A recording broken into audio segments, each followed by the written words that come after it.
Whitmore House had always been too small for secrets, but it had never been too small for silence. And it was the silence that greeted Clara Ashton. On the morning she arrived at Dunmore Hall for the first time, not the silence of peace or the silence of comfort, but the silence of a place that had decided, long before she came, that it did not need anyone new. The carriage had taken 3 hours from the village, moving through flat grey countryside, where the fields ran to the horizon without apology, and the sky pressed down low and close, the kind of sky that made a person feel observed rather than sheltered. And Clara had sat with her hands folded in her lap and her spine perfectly straight, and told herself, as she had been telling herself for the entirety of the journey, that this was only a position, that she was only here to do a job, and that what Lord Ashton thought of her, or did not think of her, was entirely beside the point. She had said that last part to herself more than once. She was still not entirely certain she believed it. She was 23 years old. She was the daughter of a schoolmaster who had loved books more than he had loved money, and had left her, upon his death, 2 winters past, with a modest education, a comprehensive personal library that she could not afford to keep, and a very clear understanding that the world did not make particular arrangements for women who had nothing but intelligence and a high opinion of correct grammar. She had worked as a governess for 14 months before that position ended, quietly and without scandal, simply because the family had removed to Edinburgh and had found it more convenient to hire locally.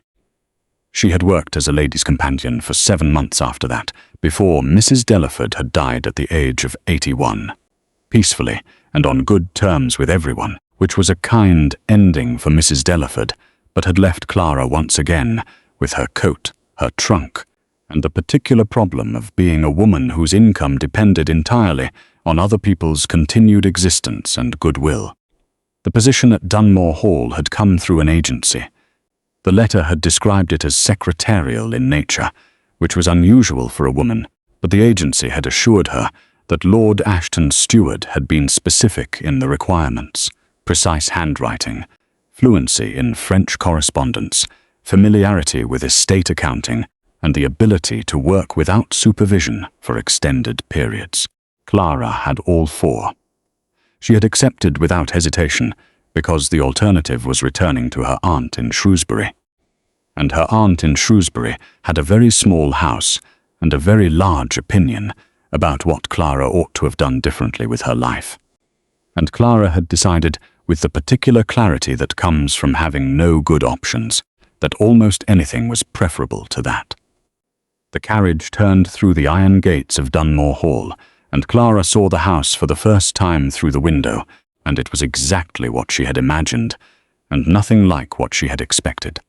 It was large, the way that old things are large, not showing off their size, but simply occupying space, as though the space had always been theirs, the stone facade pale and worn in a way that suggested generations rather than neglect, the windows tall and evenly spaced, the front steps broad and swept clean. It looked like a house that knew what it was. The carriage stopped. A footman appeared. Clara descended with her trunk and her coat, and the small leather case that held everything she considered essential. And she stood on the steps of Dunmore Hall and looked up at it and thought, quite clearly, that something was going to happen here. She did not know what.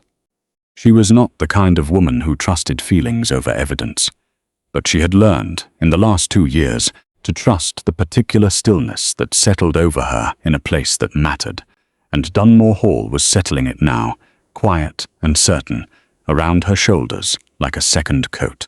The housekeeper who met her at the door was a woman of approximately 60, with a face that had decided on severity and committed to it without reservation. Her name was Mrs. Plum, and she had been at Dunmore Hall for 31 years, and she made both facts known within the first 2 minutes of their acquaintance. She showed Clara to her room, which was on the upper floor of the east wing, adequate, clean, with a window that looked out over the kitchen garden, and she told her that Lord Ashton would receive her in the study at 4 o'clock, and that in this house they kept to schedules, and that Clara should make herself familiar with the household routine as quickly as possible. Because Lord Ashton did not repeat instructions, Clara thanked her. Mrs. Plum looked at her in the way that housekeepers look at new arrivals, when they are deciding whether the new arrival is going to be more trouble than they are worth, and then she left without further comment, which Clara decided to take as a provisional approval. She had 4 hours. She unpacked her trunk with the focused efficiency of a woman who had unpacked trunks in many houses and had developed a system. She arranged her books on the small shelf above the desk, her notebooks beside them, her pens in order of preference. She changed into her grey working dress, the one that was neither impressive nor shabby, the one that said, "I am here to be useful," which was exactly what she intended to say. She sat at the desk and looked out at the kitchen garden and thought about the position and about what she knew of Lord Ashton, which was very little. The agency had been reticent on the subject of his personal character, which was either professional discretion or a warning she had not known how to read. She would find out at 4 o'clock. She found out at 4 o'clock. If this story already has you, if you can feel where it is going and you want to follow it all the way through, then do one thing right now.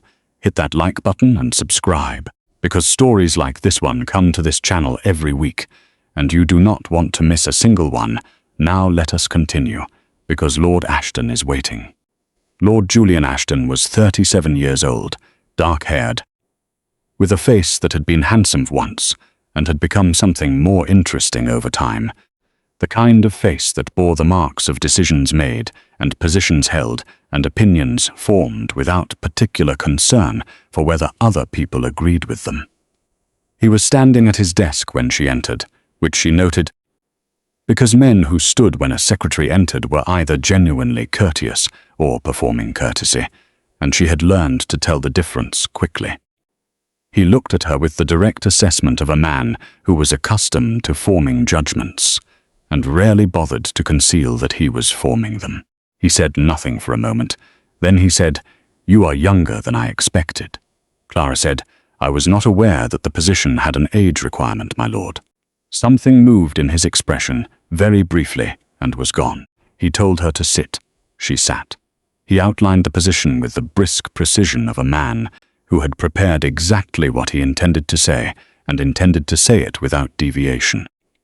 The hall's records had fallen behind by 2 years following the departure of his previous steward. The correspondence in French and Latin required immediate attention. The tenant ledgers needed to be reorganized according to a system he would show her. She was to work in the study adjacent to the main library. She was not to disturb him unless the matter was urgent, and urgent, he made clear, had a specific meaning in this house that did not include curiosity, confusion, or the need for reassurance. Clara said she understood. He looked at her again in that direct, assessing way. He said, "Most people I hire find the position straightforward." Clara said, "Most positions are straightforward to someone with the right preparation." He said, "And you have the right preparation." She said, "That is for you to determine, my lord, which is presumably why you asked me here." The silence that followed lasted exactly 5 seconds. She counted them. Then he nodded once and told her she could begin in the morning, and that Mrs. Plum would show her the filing room. She stood, gathered her notebook, and walked to the door. At the door she turned. She said, "One question, my lord." He said, "One." She said, "The previous correspondence in French, was it primarily agricultural or legal?" He said, "Both." She said, "Then I will need a French dictionary and access to the county property records from the last 15 years. He looked at her. He said, "They are already in the filing room." She said, "Good," and she left. She did not allow herself to feel anything until she was in the corridor, at which point she felt the particular brief sensation of a person who has held a first conversation with someone difficult and come out of it not entirely destroyed, which was more than she had hoped for, and exactly as much as she was willing to celebrate. She began work the next morning at 7:30. The filing room was everything the agency's letter had not prepared her for, which was to say, it was in a state of such comprehensive disorder that Clara stood in the doorway for nearly a full minute, simply taking inventory of the scale of what was in front of her.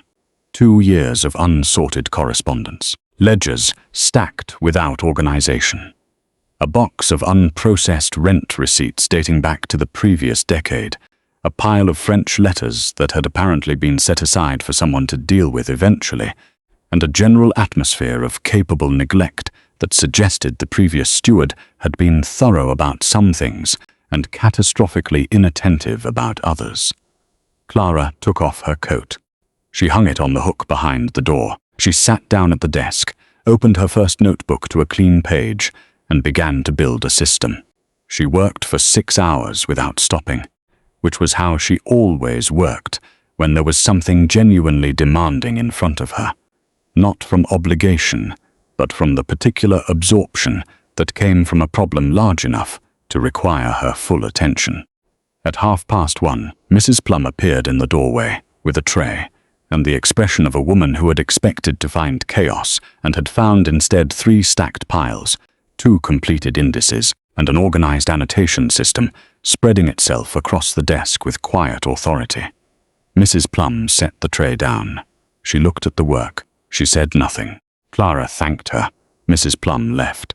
Clara decided this was definitely a provisional approval and possibly advancing towards something warmer. The days passed in a pattern. She worked in the filing room. Lord Ashton worked in the study.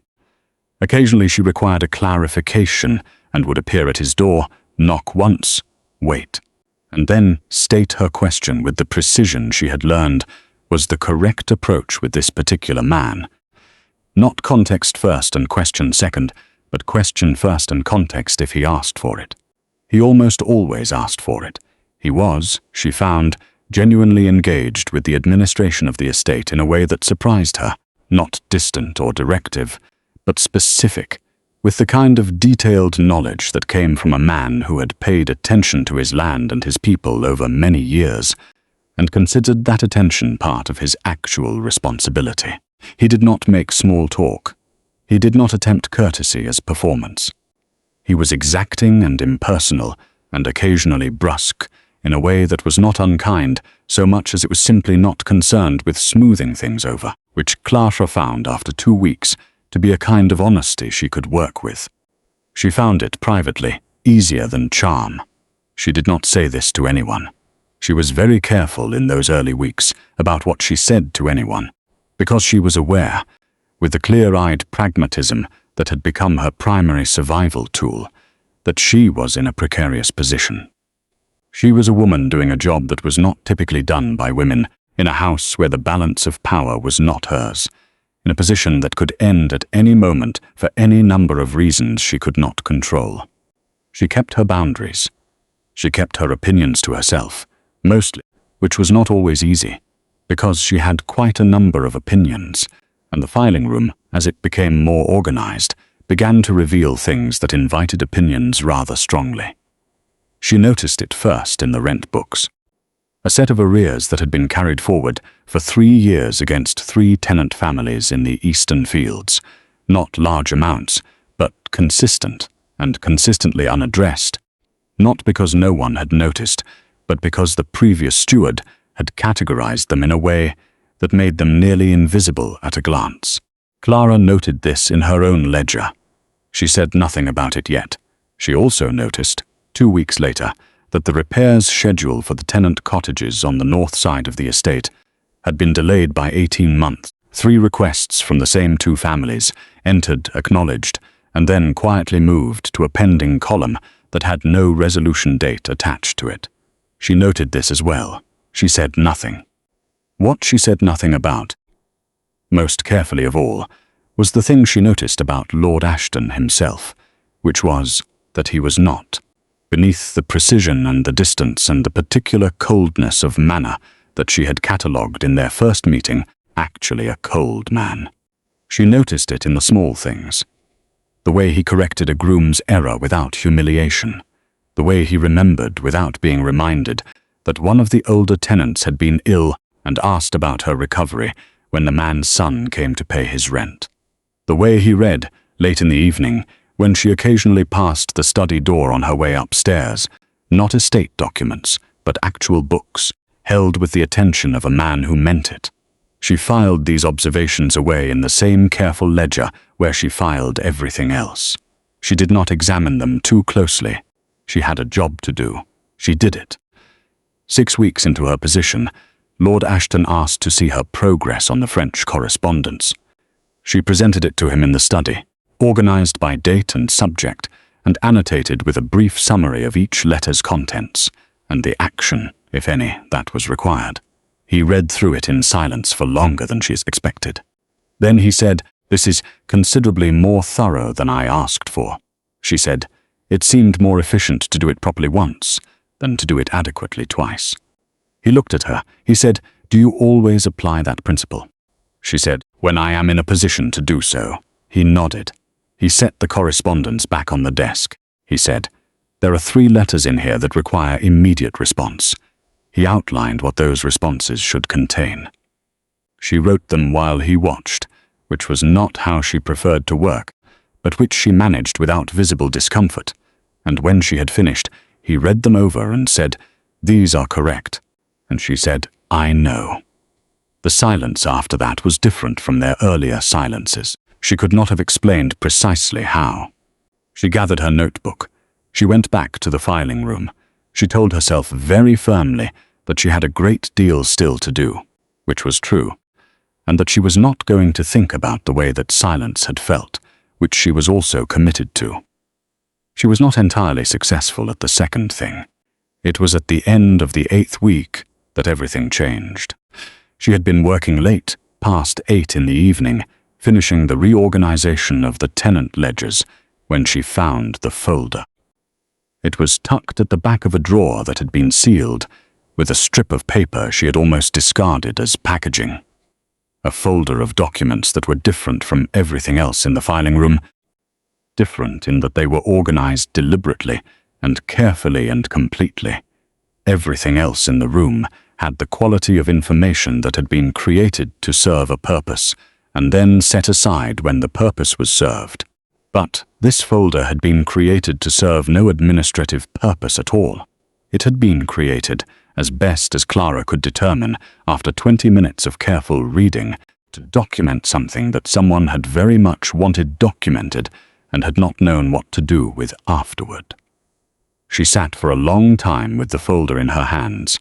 Then she put it back in the drawer. Then she took it out again. Then she sat for longer. If you are still here, if you felt that, the weight of that folder, the moment when a person finds a thing they were not looking for and realizes they cannot unfind it, then you already understand what kind of story this is. Subscribe now if you have not already. Share this with someone who needs a story about what it costs to do the right thing, and let us keep going. The folder contained 2 years of careful documentation assembled by someone who was not on the estate payroll, and whose name Clara recognized from a single line in a letter she had translated the previous week, Thomas Birch, whose family leased 40 acres in the northern fields and had been on Dunmore Estate for 3 generations.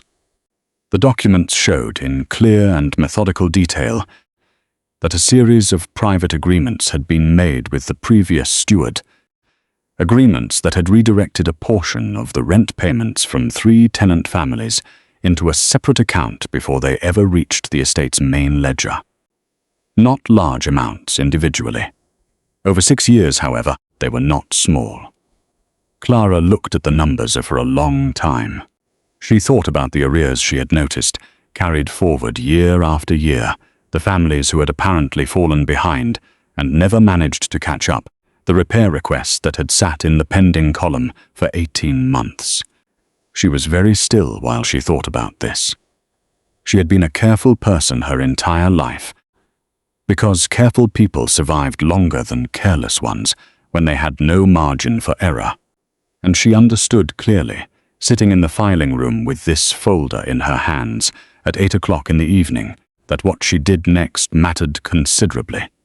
She could put the folder back and note nothing and say nothing and finish the assignment she had been hired to do. She could do that. It was the safer choice. She could also, she thought, not do that.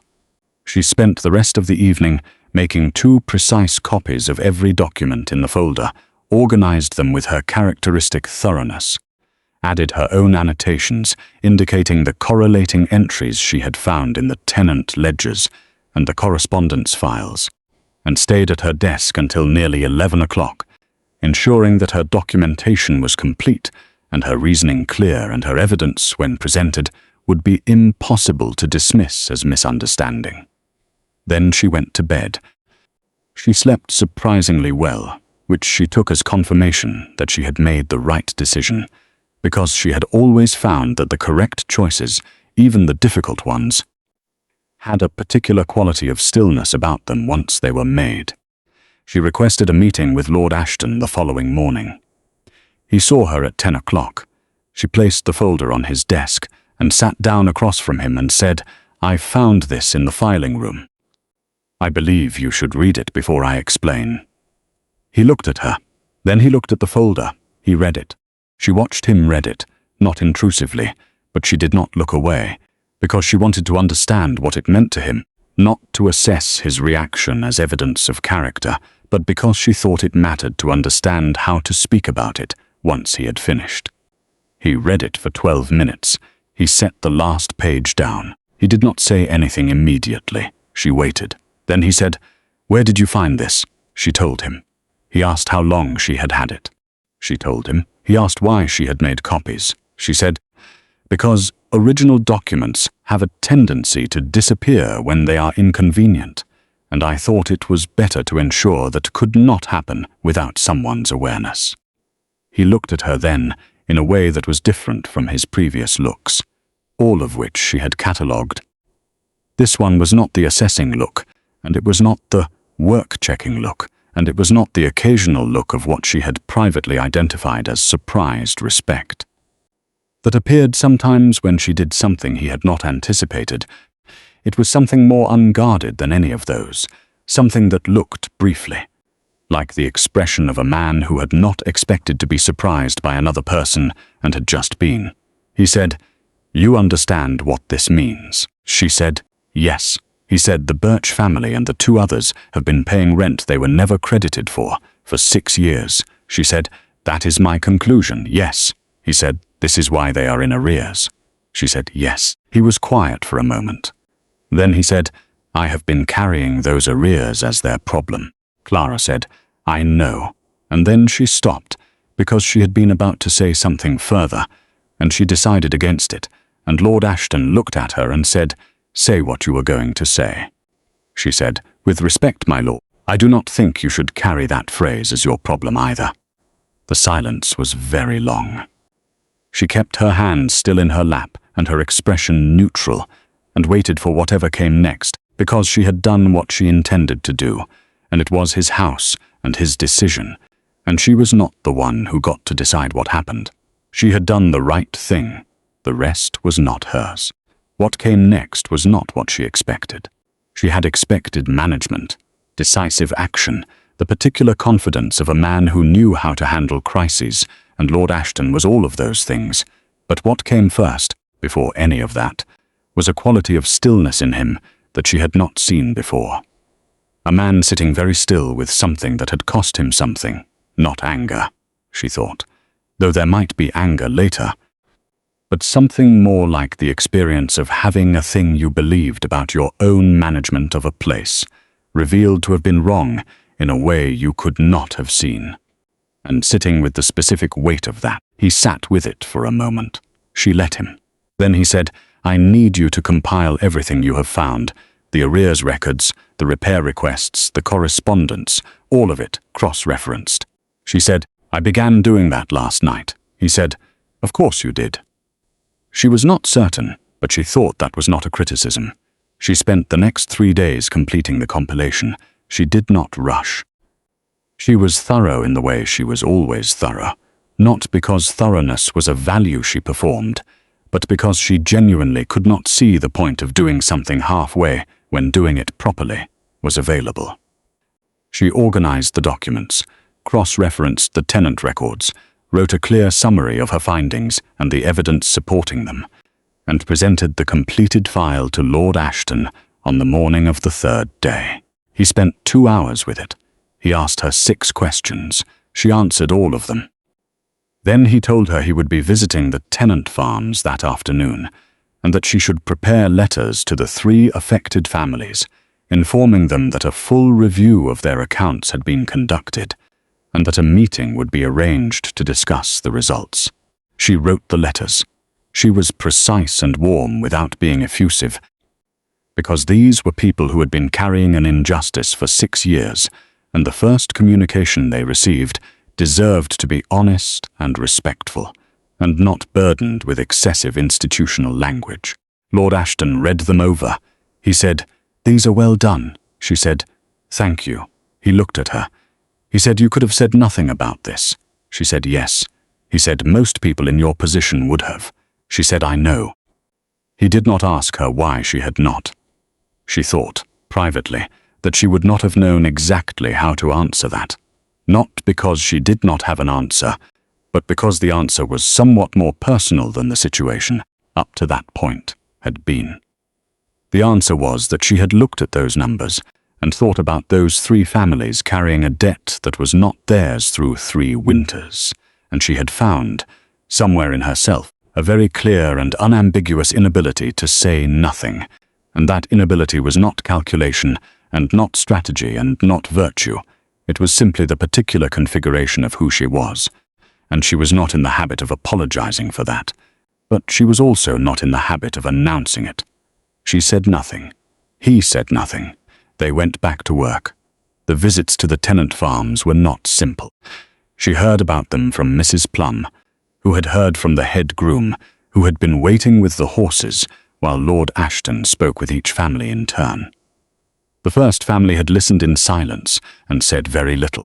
The second family had asked questions, hard ones, not accusatory but not easily reassured either, and Lord Ashton had answered them all directly and without deflection, which Mrs. Plum, relaying this information with the manner of a woman who was reporting facts and had no feelings about them whatsoever, indicated was not what the family had expected.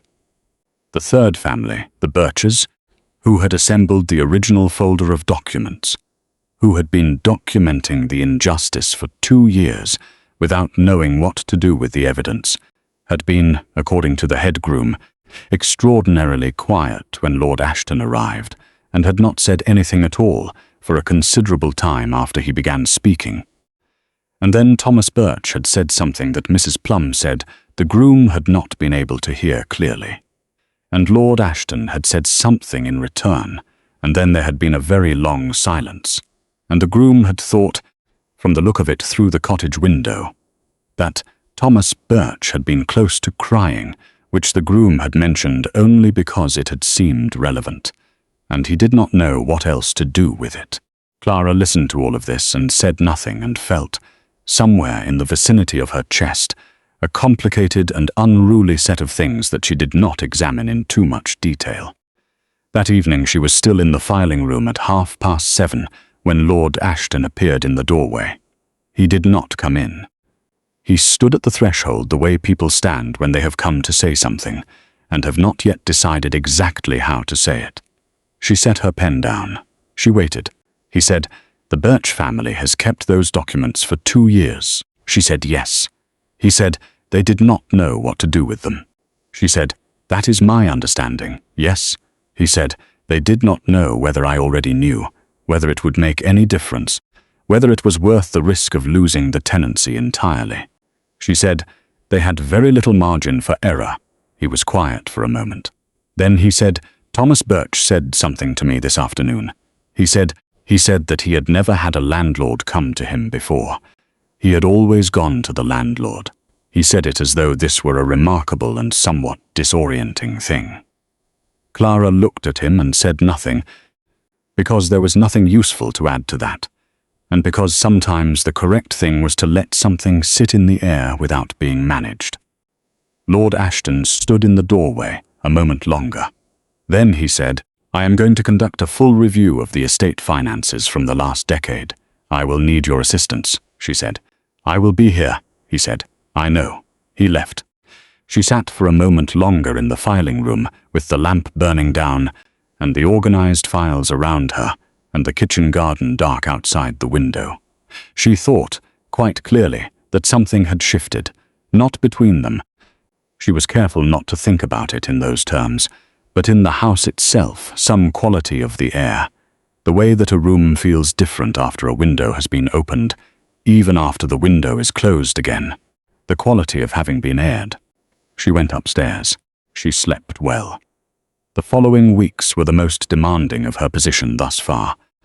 Not because the work was beyond her, but because the scale of it expanded considerably as the review progressed, and each layer of the estate's financial history revealed something that required attention, correction, or a careful conversation with a family who had been living with consequences they had not chosen.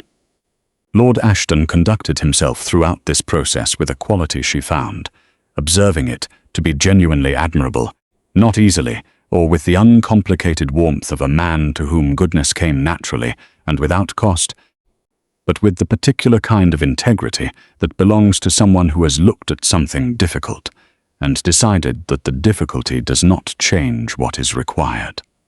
He sold a painting. She learned this not from him, but from Mrs. Plum, who mentioned it with the careful neutrality of a woman who had opinions and had decided this was not the moment for them. He sold 2 paintings, in fact, a set of family portraits from the West Gallery, and used the proceeds to establish a fund for immediate repairs to the cottages that had been waiting 18 months. He established new tenancy agreements for the 3 affected families, restructured to reflect what they had actually been paying versus what had been credited, and arranged the cancellation of the arrears that had accumulated as a result of the previous steward's diversion. He did not announce any of this. He did not position it as generosity or as exceptional. He positioned it in the letters Clara drafted, and he approved and sent, as a correction, which was what it was. She found this, privately, the most interesting thing about him. Not the action itself, but the way he framed it.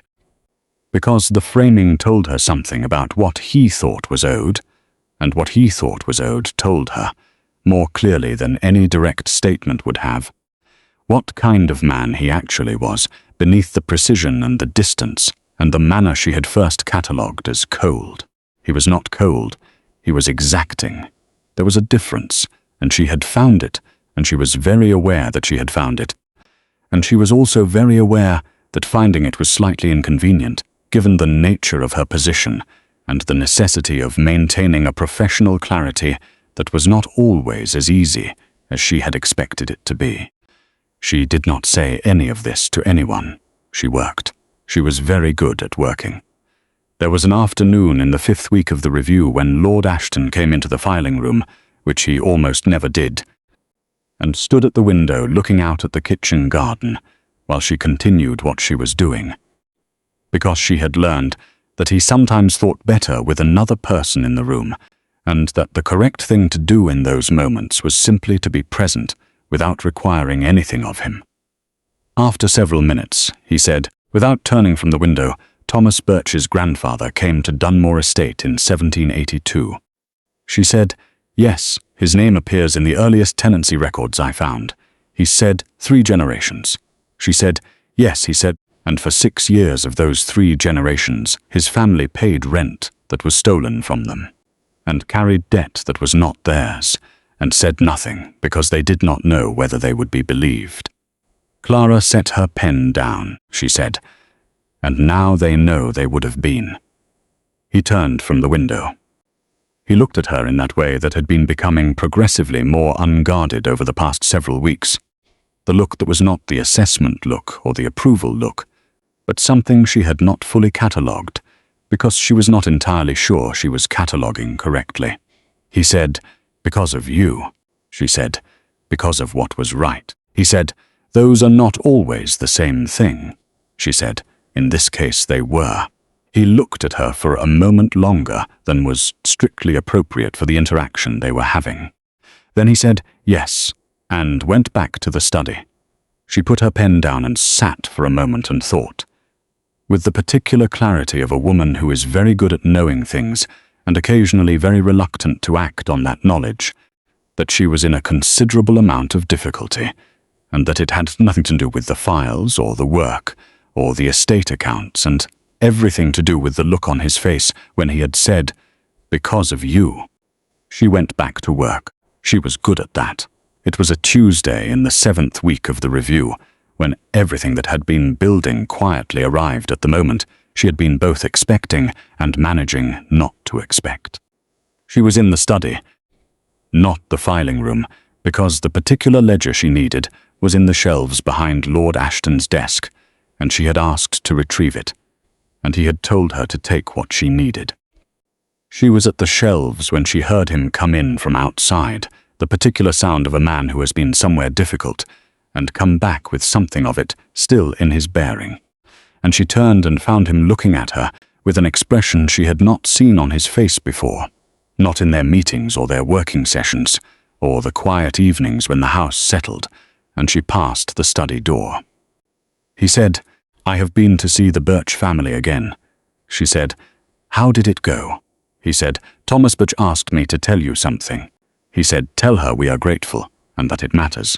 She held the ledger in her hands and looked at him, and felt the complicated, unruly thing in her chest that she had been managing very carefully for several weeks, simply refuse, for one moment, to be managed. She said, "I am glad." He took 2 steps toward her, which was not a large number of steps, but which covered a considerable amount of distance in terms of what it meant. And he said, "Clara," and stopped, because she had held up one hand. Not a rejection, simply a pause, the gesture of a woman who needed a moment before she could manage something correctly. She said, "My lord, I want to say something first." He stopped. He waited. She said, "I am in your employ. That is a fact that does not change regardless of what either of us may or may not feel, and I want to be very clear that I am aware of it, and that I am not in the habit of allowing my circumstances to compromise my clarity about my own position." He looked at her. He said, "And if that fact were to change?" She said, "That is a very large if." He said, "I am aware of what I am saying." She looked at him for a long moment.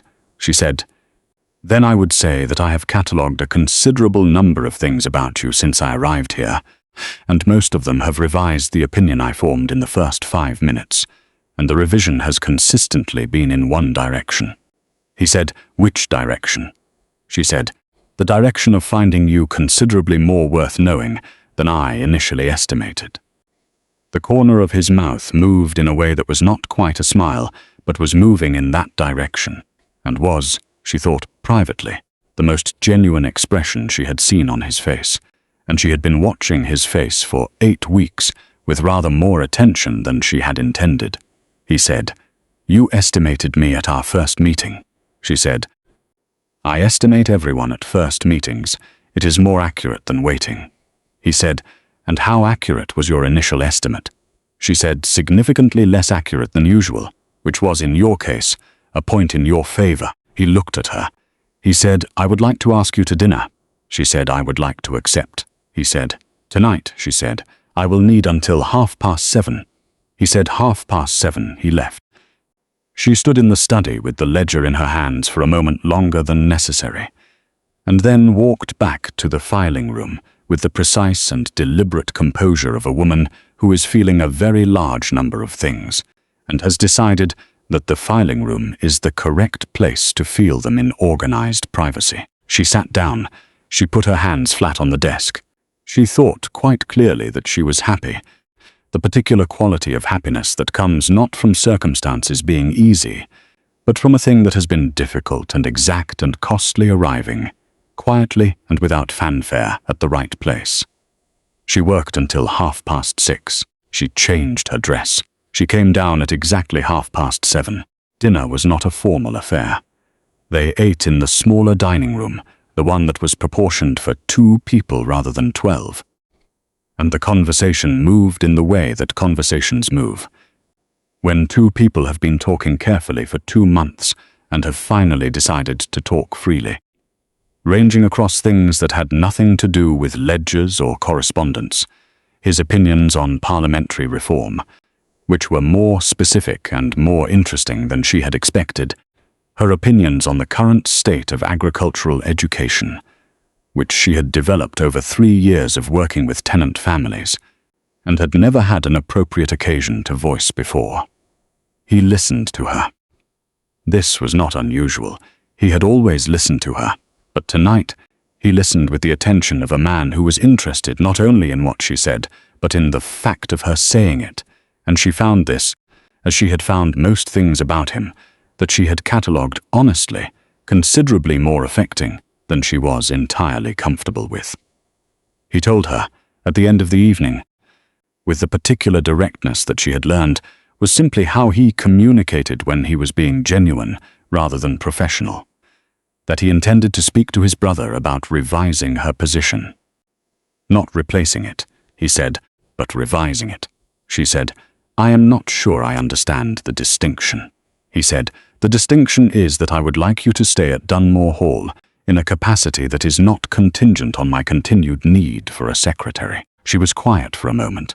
Then she said, "That is a considerably large statement for a first dinner." He said, "I am aware." She said, "I will need some time to think about it." He said, "Take as much as you need." She took 3 days.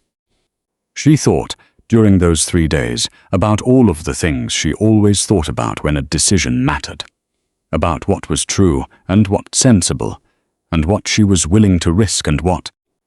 When she was honest with herself, in the way she had always insisted on being honest with herself, she actually wanted.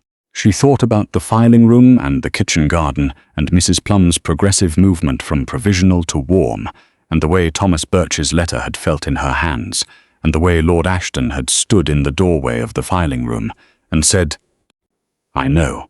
She thought about what it meant to be in a house that was becoming something, not finished and not simple but moving in the direction of something better, and to have been, however briefly and however practically, part of what made it move. She went to the study on the morning of the 3rd day. She knocked once. He said, "Come in." She came in. She said, "I have thought about what you said." He said, "Yes." She said, "I have 2 conditions." He said, "Name them." She said, "The first is that whatever arrangement you propose, it must not compromise my ability to leave if I choose to, because the only way I know how to stay anywhere freely is to know that I could go." He said, "That is a reasonable condition." She said, "The second is that you tell me before anything else is decided what you actually meant when you said you wanted me to stay." He looked at her. The silence was not uncomfortable. He said, "I meant that I have been, for the last 8 weeks, considerably more capable of being in this house than I was before you arrived in it, and that this is not a circumstance I am interested in resolving by your absence." Clara looked at him. She said, "That is the most exact and least romantic way anyone has ever said that to me." He said, "I can be less exact if you prefer." She said, "No, I do not prefer. I find I have become rather accustomed to exactness," and she meant it as a practical statement and also as something considerably more. And from the look on his face, she thought he understood both meanings, which was, she decided, exactly as it should be.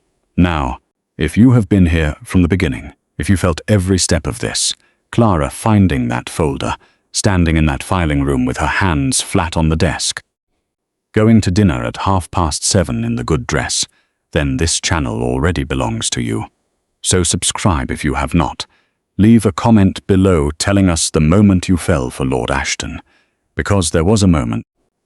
We know there was, and share this with someone who has been waiting for a story about a woman who stays not because she has to, but because she has decided, freely and with full information, that she wants to.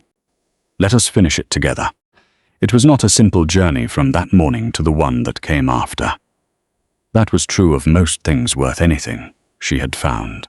There were conversations with his brother, Lord Frederick Ashton, who was 12 years younger and infinitely more expressive about his feelings, who had arrived at Dunmore Hall 3 weeks after that morning and looked at Clara across the dinner table with the expression of a man who was assessing whether someone was going to be good for his brother and had arrived at a conclusion inside approximately 8 minutes, that he was visibly trying to be more measured about. Lord Frederick asked her, at one point when they were briefly alone in the library, how she had managed Julian, by which she assumed he meant how she had managed to remain in the same house as Julian without either capitulating entirely to his manner or leaving in frustration. She said, "I did not manage him." Lord Frederick said, "That is exactly right, and also exactly what I mean." She said, "I simply proceeded on the assumption that exactness deserved exactness, and that the most useful thing I could offer was clarity." Lord Frederick said, "In 27 years of knowing my brother, no one has ever offered him that." She said, "That cannot be accurate." Lord Frederick said, "You would be surprised." There were also conversations with Mrs. Plum, who had moved considerably past provisional at this point, and had arrived quietly and without announcement, somewhere in the vicinity of the warmth she extended to exactly 3 other people in the house, which Clara considered an honor she had not expected and was not about to take for granted. Mrs. Plum said nothing explicit. She did, however, begin ensuring that the filing room had a fire lit before Clara arrived in the mornings, and she brought tea at 11 o'clock without being asked. And she mentioned once, in passing, that Dunmore Hall had a tendency to take a while to show itself properly to new arrivals, but that in her experience the ones who were worth staying generally figured it out by the 2nd month. Clara said, "That has been more or less my experience as well." Mrs. Plum nodded and left, and said nothing further, which was, Clara had come to understand, Mrs. Plum's version of considerable affirmation. There was also, over the following months, the continued work of the estate, which did not slow or simplify, because the review of the previous decade's accounts had opened questions that required answering, and the new tenancy agreements required administration, and the fund for cottage repairs required oversight, and there was, underlying all of it, the ongoing and surprisingly absorbing work of understanding Dunmore Hall, not as a place she had arrived at, but as a place she was becoming responsible for, in the particular way that a person becomes responsible for something when they have put their attention into it for long enough that it has become, in some essential way, theirs. She was good at this. She had always been good at the work of keeping things in order and making them function, and finding the places where a small adjustment created a large improvement, but she had not always had a context in which that capacity was recognized as the actual thing it was, and the recognition, when it came, from Lord Ashton in his particular exact way, from Mrs. Plum in her way, from Lord Frederick in his considerably less restrained way, and from the tenant families who began to greet her when she accompanied Lord Ashton on his visits with the particular warmth of people who understood that she had been the person who had found the folder, was not a small thing. It was not a small thing at all. She did not speak about this feeling. She kept it in the ledger. There was a morning in October when the estate was in the middle of its harvest accounts, and she had been in the filing room since 6 in the morning, and Lord Ashton had been in the study since earlier than that, which she knew because she could hear him, and at 10:30 he appeared in the doorway with 2 cups of tea and set one on her desk without comment. She said, "You made tea?" He said, "Hargreaves made it. I carried it." She said, "That is a meaningful distinction to you." He said, "In this house it is." She looked at him. He looked at her. She said, "Sit down. There is something in the Michaelmas accounts I want to show you." He sat down. She showed him. They worked for 2 hours at the same desk, which was not the first time but was becoming a habit. The particular kind of comfortable habit that forms between people who have found that the other person's presence in a working room is not a distraction but a clarification. The way that thinking aloud to someone who thinks precisely is a different and better activity than thinking alone. He asked her opinion on 3 things. She gave it. On one of them he disagreed. She said why she held her position. He considered it. He said she was right. She said, "I know." He said, "Your confidence is consistent." She said, "So is my accuracy." He said, "I am aware." He did not smile exactly, but the expression that moved across his face was in the family of smiling, and she had become very practiced at identifying the members of that family, which was not large but was, she had found, more various than it had initially appeared. It was in late November, on a grey afternoon, when the estate grounds had frost on them, and the filing room was warm with the fire Mrs. Plum had lit, that Lord Ashton asked her to marry him. He did not make a particular occasion of it. He did not arrange flowers or an elaborate setting or a formal declaration, which was, she thought, consistent and also exactly right. Because a formal declaration would have been a performance, and he did not perform. He simply said things he meant when he had decided to say them. He was standing at the filing room door, which was where he often stood when he had come to say something significant, and he said, "I am going to say something directly." She put down her pen. She said, "You generally do." He said, "I would like you to marry me." Not because it is conventional, or because it resolves the question of your position here, but because I have found, over the course of the last 4 months, that I am considerably better at being myself when you are present, and I would like that to continue on a permanent basis. She looked at him. She said nothing for a moment. He said, "You are quiet." She said, "I am thinking." He said, "I can wait." She said, "No, you cannot. You have been waiting for 3 minutes, and I can see it." The corner of his mouth moved. He said, "Possibly." She said, "I will tell you my answer in a moment, but first I want to tell you something." He said, "Yes." She said, "When I arrived here, I had a coat and a trunk and a system, and no particular expectation that any of this was going to happen, and I want you to know that what has changed is not my circumstances, or not primarily my circumstances.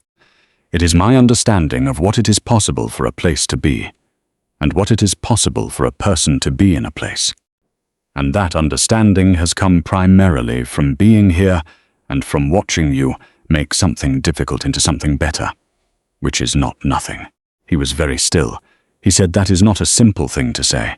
She said, "I am not a simple person." He said, "I know." She said, "Yes." He said, "Yes to which part?" She said, "Yes to all of it, and particularly yes to the question you asked." He crossed the room, and she stood up from the desk, and he held her hands in the way of a man who is holding something very carefully because he knows the value of it. And she looked at him with the expression of a woman who has arrived, after a long and exacting journey, somewhere that is exactly and completely right. Dunmore Hall in December was a different house from the one she had arrived at in autumn. She was not entirely certain whether the house had changed or whether she had changed and was seeing it differently, or whether the truth was the simpler and more interesting thing, which was that the house had always had this quality, the capacity for warmth and function and life, and what had changed was that it was now being used, properly and fully, in the way that it had been built to be used. The fires were all lit. The windows were uncovered. The sounds in the corridors in the evening were the sounds of a house that was inhabited rather than maintained, voices and doors and occasional laughter, Lord Frederick's considerably more often than Lord Ashton's. But Lord Ashton's present and genuine when it came, which was more than it had been in the autumn, which was more than it had been in the summer before she arrived. Thomas Birch and his family had been to the hall twice, once for the meeting about the accounts, and once, more recently, for a gathering that Lord Ashton had organized for all of the tenant families as a gesture of acknowledgement, which Mrs. Plum had managed with the efficiency of a woman who had been waiting for permission to run exactly this kind of event for 31 years and had made very good use of it. Thomas Birch had found Clara in the hall during that gathering and said simply, "Thank you," which was not elaborate and was not required to be. She had said, "You kept those documents for 2 years." He had said, "I didn't know what else to do with them." She had said, "You did exactly the right thing." He had looked at her for a moment and then said, "So did you," and gone back to the gathering. She had stood in the hall for a moment after that and thought about what it meant to do the right thing, not in a grand or visible way, but in the simple, daily, specific way of a person who looks at what is in front of them and decides, each time, to do what it costs them to do rather than what it would cost them less to do. And the thought had been, she found, not particularly complicated or weighted, but simply very clear, the clarity of something that had been true all along and had now been confirmed.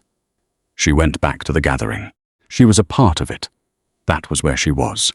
In January, when the new year came and the frost settled onto the grounds of Dunmore Hall the way it settled every year, the same frost on the same stone and the same bare oaks along the approach road, Clara came down the main stairs in the morning and found Lord Ashton in the entrance hall looking at something in a letter. And he looked up when she came down, and the expression on his face was the one she had catalogued most carefully and most honestly, the one that meant simply that she was there, and that was better than not being there. And she crossed the hall and he showed her the letter, which was from Lord Frederick, and was characteristically voluminous and somewhat theatrical in its enthusiasm about the wedding arrangements. And they stood there reading it together, and she laughed at something Lord Frederick had written about the flowers, which she had told him specifically to keep simple. And Lord Ashton said, "He is incapable of simple." And she said, "I know. I knew that when I told him. I just wanted to see what he would do with it." And Lord Ashton looked at her sideways, with the expression that was entirely in the Smile family, and said, "That is quite calculated." And she said, "I am a quite calculated person. You knew that from the second meeting." And he said, "The first meeting, actually." And she said, "I know. I said the second because I was being generous." And he laughed, which was not an unusual occurrence anymore, but was still, every time, the most accurate measure she had found of the distance between the house in autumn and the house in January.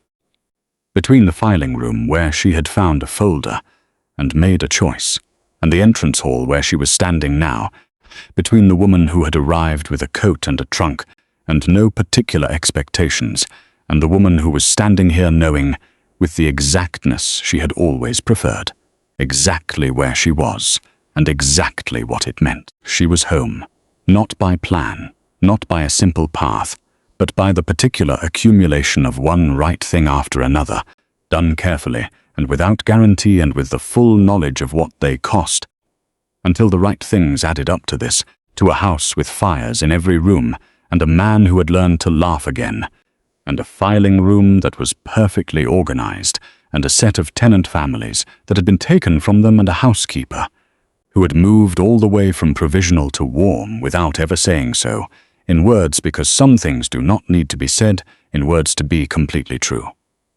4.